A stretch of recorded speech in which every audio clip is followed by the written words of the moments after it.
tanazzaha 'anil asbahi wa nadha'ir, al-'alim bidh-dhawahiri wa sarair. Ashhadu an la ilaha illallah wahdahu la syarika lahu al-awwal wal akhir. Wa ashhadu anna sayyidana Muhammadan abduhu wa rasuluhu adh-dhahir. Allahumma salli wa sallim wa barik ala sayyidina wa maulana Muhammadin al-mansurin nasir wa ala alihi wa ashabihi wa dhurriyyati wa atba'i ila yaumil akhir. Amma ba'du. Segala puji milik Allah, Zat yang telah menzahirkan dari setiap apa yang kita akan santap, Zat yang telah memberikan ilmu kepada kita sehingga kita tahu apa yang semestinya kita lakukan dan apa yang semestinya kita tinggalkan. Zat yang telah menitipkan ilmu kepada kita sehingga kita diberi kewenangan oleh Allah untuk bisa memilih yang baik dan yang buruk. Salawat beserta salam semoga tetap tercurah limpahkan kehadiran baginda Rasul Muhammad sallallahu alaihi wasallam kepada para keluarganya, para sahabatnya, para zuriyahnya, serta kita selaku umatnya. Hadirin para pecinta Nabi sallallahu alaihi wasallam, al-haditsu asyir min Arba'in Nawawiyah. Hadis yang ke-10 dari Arba'in Nawawiyah. Hadis yang ke-10 ini bercerita, hadis yang ke-10 ini memberi arahan kepada kita hubungan antara makanan yang halal dengan syarat diterimanya doa. An Abi Hurairah radhiyallahu anhu qala Rasulullah sallallahu alaihi wasallam, Inna Allah ta'ala tayyibun la yaqbalu illa tayyiban wa inna Allah amara al-mu'minina bima amara bihil mursalin faqala ta'ala ya ayyuhar rasul kulu minat tayyibati wa'malu salihah wa qala ya ayyuhalladzina amanu kulu min tayyibati ma razaqnakum thumma dzakara rajulani yutilu safara as'as aghbara yamudu yadai ila sama ya rab wa mat'amuhu haram wa mashrabuhu haram wa malbasuhu haram wa ghudhiya bil haram fa anna yustajabu lahu. Rawahul Imam Muslim. Dari Abu Hurairah radhiyallahu anhu berkata Rasulullah sallallahu alaihi wasallam, sesungguhnya Allah itu baik, tidak menerima sesuatu kecuali yang baik, dan sesungguhnya Allah telah memerintahkan kepada orang-orang mukmin seperti apa yang telah diperintahkan kepada para rasul. Maka Allah subhanahu wa ta'ala berfirman, hai para rasul, makanlah kamu semua dari sesuatu yang baik, berbuatlah kamu yang baik. Dan pula Allah berfirman, hai orang-orang yang beriman, makanlah kamu semua dari sebaik-baik apa yang telah kurizkikan kepadamu. Kemudian Nabi sallallahu alaihi wasallam menceritakan seorang laki-laki yang telah berjalan jauh menempuh perjalanan, rambutnya kusut, rambutnya kotor berdebu, tubuhnya kumal, yang menedahkan kedua tangannya seraya berkata, menengadahkan tangannya seraya berkata, ya Rabb, wahai Tuhanku, sedangkan makanannya haram, minumannya haram, pakaiannya haram, dan dikenyangkan dengan barang yang haram, mana mungkin ia akan dikabulkan doanya. Hadis riwayat Imam Muslim. Hadirin para pecinta Nabi sallallahu alaihi wasallam, dalam hadis ini dikatakan innallaha ta'ala thayyib, bahwa makna thayyib di sini adalah at-thahir. Maksudnya at-thahir apa? Muqaddasun munazzahun anin nafais wal uyub kuliha. Allah Subhanahu wa ta'ala maha suci dari segala kekurangan dan ketercelaan. Semua orang harus mensucikan Allah Subhanahu wa ta'ala. Allah tidak boleh dikatakan zalim. Allah tidak boleh dikatakan kurang pas dalam mengatur segala sesuatu. Perbuatan atau keputusan Allah dikatakan kurang bagus, itu tidak boleh. Berarti kita tidak mentohirkan Allah Subhanahu wa ta'ala. Kita yang tidak memahami hikmah syariat Allah, maka tidak memahami aturan-aturan hukum Allah, sehingga akan muncul dalam pikiran kita bahwa hukum Allah itu kejam, hukum Allah itu tidak adil. Jika kita mengiktikadkan demikian, berarti kita tidak mensucikan Allah, dan Allah memang harus disucikan dari sifat kekurangan atau ketercelaan. Innallaha ta'ala thayyib, la yaqbalu illa thayyiba. Allah tidak menerima kecuali yang suci. Allah tidak menerima harta kita. Allah tidak menerima ibadah kita. Allah hanya menerima kecuali harta kita, ibadah kita yang suci. Amal ibadah kita yang bercampur dengan riya, ujub, idlal, ini amal ibadah yang tidak thayyib. Dan amal ibadah seperti itu tidak akan diterima oleh Allah Subhanahu wa ta'ala meskipun banyak amal ibadah itu. Hadirin para pecinta Nabi sallallahu alaihi wasallam, dari potongan hadis yang tadi banyak para ulama yang berpendapat tentang hadis tersebut. Ada ulama yang berpendapat bahwa Allah Maha Suci tidak akan menerima sedekah, sedekah kecuali harta yang suci. Ibnu Abbas pernah bercerita, Ibnu Abbas pernah berkata, "Manik tasaba malan haraman wa tasaddaqa bih lam yuqbal minhu." Orang yang mendapatkan harta yang haram dan dia mensedekahkan harta itu, maka tidak diterima sedekahnya. Harta untuk disedekahkan harus yang halal, harus yang bersih, harus yang thayyib. Jika harta itu haram, maka sedekahnya ditolak oleh Allah Subhanahu wa ta'ala. Baginda Rasul sallallahu alaihi wasallam bersabda, "Man kasaba malan haraman fatasaddaqa bih lam yakun lahu fih ajrun wa kana ismuhu alaih." Orang yang mendapatkan harta haram lalu disedekahkan, tidak adalah baginya pada itu sedekah pahala dan dosa atas dirinya. Bagaimana kita tidak akan mendapat pahala dari harta yang haram? Karena harta haram itu akan ditolak, kata Ibnu Abbas. Tapi kata Rasulullah, bukan hanya ditolak, tapi harta yang haram kita sedekahkan hukumnya berdosa. Pernah diceritakan, bukan kejadian yang dulu, tapi kejadian yang sekarang-sekarang. Ada seseorang, dia mempunyai majikan. Majikannya sedang keluar, dia nunggu di mobil. Ketika ada yang mengetuk pintu mobil, kaca mobil, "Pak, minta sumbangannya, Pak, minta sedekahnya." Akhirnya si orang tersebut memberikan daripada uang si majikannya, memberikan kepada si pengemis tersebut. Bertanyalah orang itu terhadap ulama, "Bagaimana hukumnya?" Kata ulama tersebut, "Anda berdosa, Anda berdosa."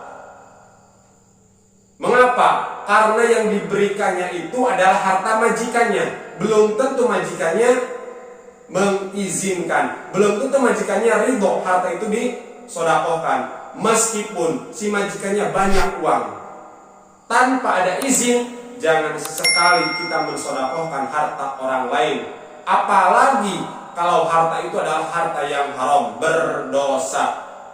Kalaupun diterima sodakohnya, oke, diterima sodakohnya yang tadi, kasus yang tadi, si majikan dapat pahala, si pembantu, si sopir dapat dosa. Meskipun langkahnya baik, tapi tidak izin. Hadirin para pecinta Nabi Sallallahu Alaihi Wasallam, bagaimana jika kita ada mendapatkan harta yang haram? Dahulu pernah menipu, dahulu pernah merampok, sehingga kita dari menipu itu dapat harta, dari merampok itu dapat harta. Dahulu pernah membungakan, meribakan uang. Bagaimana supaya harta yang haram itu yang ada pada kita, supaya kita selamat daripada dosa karena harta haram tersebut? Harta yang haram diiktikadkan, diniatkan, dikeluarkan, harus dikeluarkan. Mengapa? Karena akan melilit kita dengan lilitan kesengsaraan, baik di dunia, kelak di akhirat pun kita akan menemui kesengsaraan. Jadi caranya bagaimana? Caranya kita keluarkan harta tersebut, tapi jangan diniatkan sebagai sedekah. Harus dikembalikan kepada pemiliknya. Jika kita pernah menipu orang, hartanya kita tipu, maka kembalikan harta tersebut kepada orang yang kita tipu. Jika kita pernah mencuri harta orang, maka kembalikan harta itu kepada yang kita curi. Jika kita pernah korupsi uang negara, uang rakyat, maka kembalikan uang tersebut kepada rakyat. Jika tidak, hati-hati. Jika tidak, ancaman Allah maha dahsyat. Hadirin para pecinta Nabi Sallallahu Alaihi Wasallam, tapi dari harta yang kita curi, dari harta yang kita pernah menipu, apalagi harta korupsi, uang negara, uang rakyat, bagaimana mengembalikannya? Orang yang kita tipu sudah meninggal, orang yang kita curi harta sudah meninggal, rakyat begitu banyak sekali rakyat. Bagaimana saya mengembalikannya? Maka di sini para ulama mengatakan, gunakan harta tersebut untuk kemaslahatan umat, bukan dengan atas nama sedekah, tapi mengembalikan uang umat kepada umat, supaya kita tidak berdosa. Wa inna Allaha amaral mu'minina bima amara bihil mursalin. Dan sesungguhnya Allah telah memerintahkan kepada orang-orang beriman seperti yang telah diperintahkannya kepada para rasul. Para rasul diperintahkan memakan yang halal. Berarti orang mukmin pun harus memakan harta yang halal. Para rasul diperintahkan memakai pakaian yang halal, yang thayyib, maka kita pun diperintahkan untuk memakai pakaian yang thayyib, yang bersih, yang halal. Faqala ta'ala, ya ayyuhar rasul kulu minat thayyibati wa'malu sholihah. Allah berfirman, hai para rasul, makanlah kamu semua dari sesuatu yang bersih dan berbuatlah yang baik.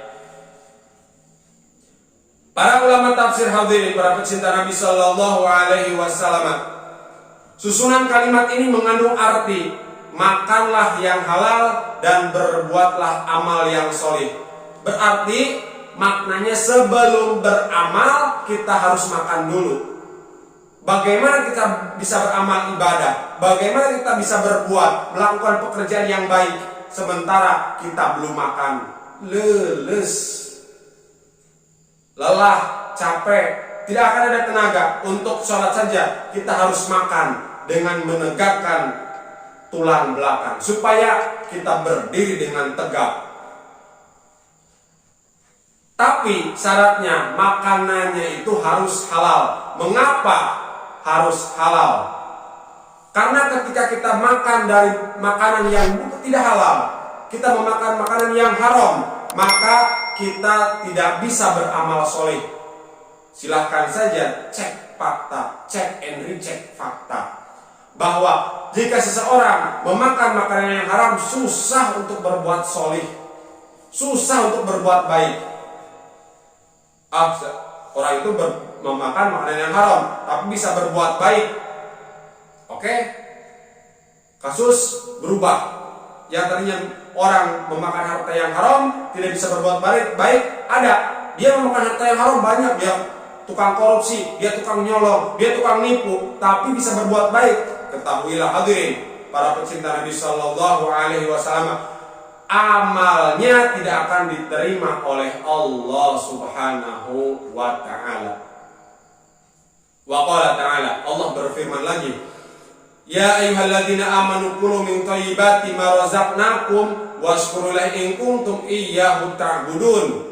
Hai orang-orang yang beriman, makanlah kamu semua dari sebaik-baik yang telah kurizkikan kepadamu. Menurut golongan ahli sunnati wal jamaati, rizki itu belum tentu halal. Rizki yang kita peroleh belum tentu halal. Bisa saja rizki itu bernilai haram. Bisa saja rizki itu bernilai halal. Yang kita peroleh itu bisa halal, bisa haram.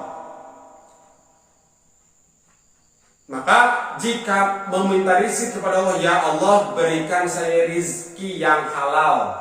Jangan, ya Allah berikan saya banyak rizki. Kalau haram, nanti amal ibadah kita tidak diterima oleh Allah Subhanahu wa Ta'ala. Dan bersyukurlah kepada Allah. Washkuru lillahi in kuntum iyyahu ta'budun. Bersyukur kepada Allah dari kenikmatan rizki yang halal. Sebagian ulama tafsir menjelaskan bahwa kita mampu bersyukur kepada Allah. Kita bisa menggunakan nikmat ini di jalan Allah kalau kita selama ini memakan makanan yang diizinkan, yang dihalalkan oleh Allah Subhanahu wa Ta'ala. Hadirin para pecinta Nabi Sallallahu Alaihi Wasallam, dilanjutkan hadis tersebut, thumma dzakkara rajula yutilu safara as'as aghbara yamudu yadayhi ila sama ya rab ya rab wa mat'amuhu haram wa masrabuhu haram wa malbasuhu haram wa ghudhiya bil haram fa anna yustajabu lahu. Diceritakan di hadis ini bahwa ada seorang laki-laki yang datang, laki-laki yang berpenampilan rambutnya penuh debu, mukanya kumal, pakaiannya kotor. Dia berdoa kepada Allah, ya Rabb, ya Rabb. Dia menengadahkan tangan ke langit. Mengapa? Karena kiblat doa adalah langit. Dia menengadahkan tangannya ke langit, mengangkat tangannya ketika berdoa dan berucap, ya Rabb, ya Rabb, ya Tuhanku, ya Tuhanku. Tapi doanya tidak diterima oleh Allah Subhanahu wa Ta'ala. Mengapa? Wa mat'amu haram, makanannya haram, pakaiannya haram, dan segala yang ada padanya adalah haram. Maka doanya tidak dikabulkan oleh Allah Subhanahu wa Ta'ala. Sebagian ulama tafsir menjelaskan bahwa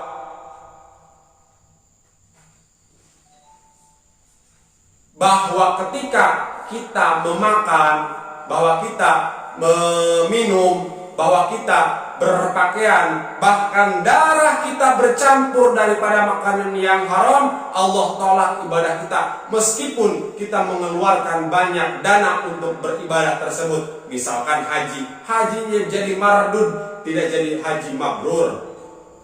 Rasulullah Sallallahu Alaihi Wasallam bersabda, "Walladzi nafsu Muhammadin biyadaihi, innal abda la yaqdifu luqmatan haram fi jawfi ma yataqabbalu Allah min nuri arba'ina yauma." Bahwa hadis ini disabdakan oleh Rasul bersumpah, demi Muhammad, demi diri Muhammad yang ada di tangan Allah, seorang hamba sungguh dia memasukkan satu suap yang haram dalam rongga perutnya, tidak menerima Allah Ta'ala daripadanya amalan selama 40 hari. Dia si orang tersebut makan makanan yang haram dan memberikan kepada keluarganya yang haram, hasil mencuri, hasil korupsi, dia belikan makanan, dibelikan beras, dibelikan lauk pauk, dibelikan minuman, dan disuapkan oleh istrinya kepada anak. Allahumma barik lana fima razaqtana wa qina adzabannar. Disuapkan ke mulut anaknya, maka tubuh anaknya menjadi haram. Dia makan meskipun baca bismillahirrahmanirrahim, Allahumma barik lana, doa mau makan, dia makan, tapi ketahuilah bahwa makanan itu akan diserap oleh usus halus berupa sari-sari makanan. Sari-sari makanan akan diolah menjadi darah, darah akan berubah menjadi daging, daging berubah menjadi tulang, bahwa dari darah tersebut akan tumbuh rambut, bahwa dari darah tersebut akan regenerasi sel, bahwa dari darah tersebut akan keluar energi-energi pada kulit, pada tenaga. Itu semua akan haram. Maka dari sesuatu yang haram akan mendidih otaknya. Dari darah yang haram akan mendidih otak menjadi hitam. Pikirannya pun akan menjadi haram. Tindak tanduk dan tingkah polanya pun akan haram. Itulah makanan yang haram. Apalagi disambung dengan hadis Nabi bahwa 40 hari yang menyuapkan satu suap makanan yang haram, maka tidak akan diterima amal ibadahnya. Na'udzubillah, summa na'udzubillah. Mudah-mudahan hadirin kita bisa menjauhi perkara-perkara yang haram. Para ulama mengajarkan kepada kita untuk memperoleh rizki yang halal. Bagaimana cara memperoleh rizki yang halal? Yang pertama, al-ilmu, dengan ilmu. Orang yang mencari rizki harus dengan ilmunya, supaya terhindar dari yang haram. Jual beli ada rukunnya, maka belajarlah orang beragama.